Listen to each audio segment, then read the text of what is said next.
హైదరాబాద్లో ఇప్పుడొక కొత్త ఫ్యాషన్ స్టార్ట్ అయింది. ఇంతకుముందు పిల్లలే భవిష్యత్తు అని చెప్పేవాళ్ళం కదా. కానీ ఇప్పుడు కొత్త మంత్రం ఏంటో తెలుసా? పెంపుడు జంతువులే భవిష్యత్తు. ఇది నేను చెప్పేది కాదండి, ఇప్పటి నయా యువతరం చెప్పే మాట.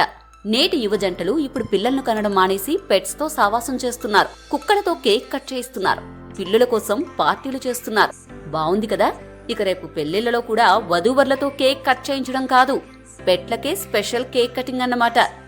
ఒకప్పుడు బాబుకి బర్త్డే, పాపకి ఫంక్షన్ అంటే బంధువులంతా పోటెత్తేవాళ్ళు. ఇప్పుడు మా టామ్ బర్త్డే అంటుంటే జనాలు గిఫ్ట్ ప్యాక్ చేసి క్యాట్ ఫుడ్ తీసుకెళ్తున్నారు. ఇక ఈ ట్రెండ్ వలన కొత్త బిజినెస్లకు పీక్ సీజన్ వచ్చింది.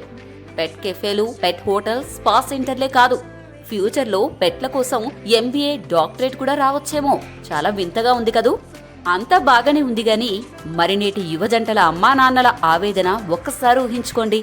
మనవడు ఎప్పుడొస్తాడు అని అడిగితే, అమ్మా మేము బాబోతో హ్యాపీగా ఉన్నాం కదా, ఇంకేం కావాలి అని ఆన్సర్ ఇస్తున్నారు. ఇంతకీ మీరేమిష్టపడతారు? డైపర్లు మార్చడమా లేక డాగ్ ఫుట్బాల్ నింపడమా? కామెంట్స్లో చెప్పండి.